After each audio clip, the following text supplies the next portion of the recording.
पक्ष वाहिनी बीड़ा वाली के गणपति मैया। अरे हम सब पर होई के सवाल ए मैया हमरो अरे ना यही बुका हो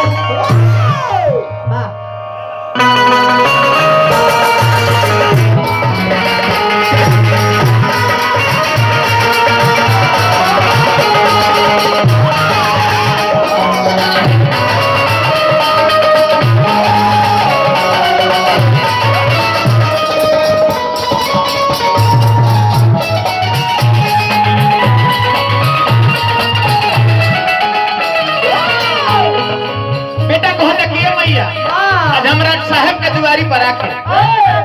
हमरा डीएम साहब की यहाँ और डॉक्टर साहब की यहाँ बाबूजी डॉक्टर बड़े तो बेटा बुझी की डीएम तो यह प्रमोशन परिवार को